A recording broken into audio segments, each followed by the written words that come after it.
Police వ్యవస్థను ప్రజల రక్షణ కోసం ఏర్పాటు చేస్తే, మరి దాన్ని చూసి ప్రజలు ఎందుకు భయపడతారు?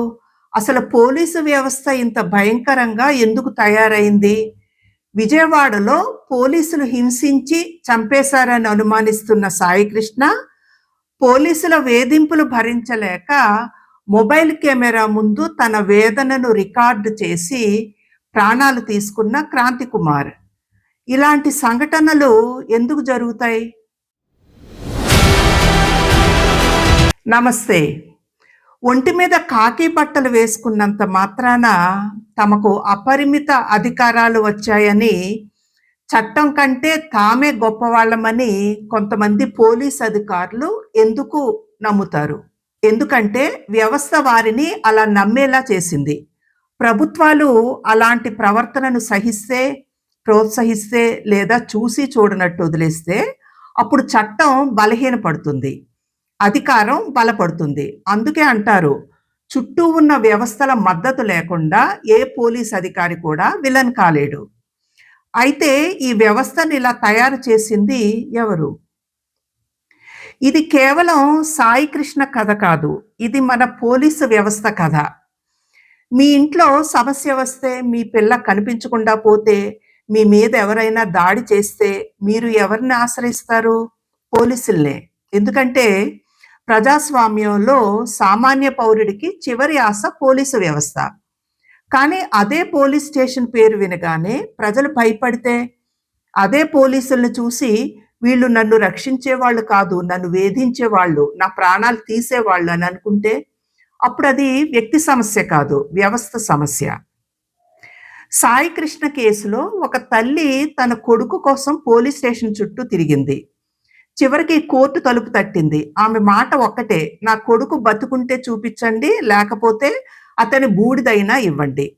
ఒకసారి ఆలోచించండి, ఒక నాగరిక సమాజంలో ఒక తల్లి ఇలాంటి మాట చెప్పాల్సి రావడం ఎంత బాధాకరం. మరోవైపు క్రాంతికుమార్ చనిపోవడానికి ముందు వీడియో రికార్డు చేశాడు. తన బాధను, తన భయాన్ని ప్రపంచానికి చెప్పాడు. ఎందుకు ఒక వ్యక్తి చనిపోవడానికి ముందు ఇలా వీడియో రికార్డ్ చేయాల్సి వస్తుంది? ఎందుకు ప్రజలు పోలీస్ స్టేషన్ల కంటే కోర్టుల మీద ఎక్కువ నమ్మకం పెట్టుకుంటున్నారు?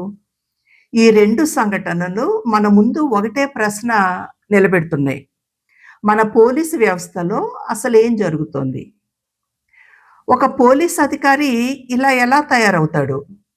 సమస్య కేవలం సాయి కృష్ణ కాదు, సమస్య కేవలం క్రాంతికుమార్ కాదు, సమస్య ఒక నాగరాజు అనే అధికారి కూడా కాదు. ఎందుకంటే ఒక వ్యక్తిని సస్పెండ్ చేయొచ్చు, బదిలీ చేయొచ్చు, శిక్షించొచ్చు. కానీ వ్యవస్థలోనే లోపం ఉంటే అప్పుడు ఒక పోలీసు అధికారి తనకింత అధికారం ఉందని ఎందుకు భావిస్తాడు? ఆ అధికారం ఎక్కడి నుంచి వస్తుంది? చట్టం నుంచా, లేక రాజకీయ అధికారం తన వెనక ఉందనే భావన నుంచా? గత కొన్ని సంవత్సరాలుగా మన రాజకీయాల్లో ఒక రకమైన భాష వాడుకలోకి వచ్చింది. తోలు వలుస్తాం, నార తీస్తాం, అరచేతులు అరగదీస్తాం, ఎక్కడ దాక్కున్నా వదలం, అంతు చూస్తాం. అధికారంలో ఉన్న వారి నోటి నుంచి ఇలాంటి భాష వినిపించినప్పుడు కింద ఉన్న కానిస్టేబుల్కి ఏం మెసేజ్ వెళ్తుంది? ఎస్ఐ ఏమనుకుంటాడు? సిఐ ఏమనుకుంటాడు? చట్ట ప్రకారం నడవాలనే మెసేజ్ వెళ్తుందా, లేక మేము చెప్పినట్టు మీరు చెయ్యాలి అనే హెచ్చరిక వెళ్తుందా? ఇది ఒక ఆంధ్రప్రదేశ్ సమస్య కాదు, దేశవ్యాప్తంగా కనిపించే ప్రమాదకర ధోరణి. ఏ పార్టీ అధికారంలో ఉన్నా పోలీసుల్ని చట్ట పరిరక్షకులుగా కాకుండా రాజకీయ అధికారానికి సాధనాలుగా ఉపయోగించడం ప్రారంభించినప్పుడు పోలీసు వ్యవస్థ ఇలాగే తయారవుతుంది. సాయి కృష్ణ కేసులో నిజం ఏమిటో దర్యాప్తులో తేలుతుంది. క్రాంతికుమార్ కేసులో కూడా నిందితులెవరో దర్యాప్తే తేలుస్తుంది. కానీ ఇప్పుడు మన ముందున్న అసలు ప్రశ్న ఏంటంటే, ప్రజాస్వామ్యంలో పోలీసులకు అంటే ప్రజలు చాలా అధికారాలు ఇచ్చారు. అరెస్ట్ చేసే అధికారం, కస్టడీలో ఉంచే అధికారం, ఇంటరాగేట్ చేసే అధికారం. కానీ అదే సమయంలో జవాబుదారీతనం కూడా ఉండాలి. లేకపోతే రక్షించే వ్యవస్థ కాస్త భక్షించే వ్యవస్థగా మారుతుంది. ఇక్కడే ఆలోచించాలి, అసలు పోలీసులు ఎవరికి జవాబుదారీ?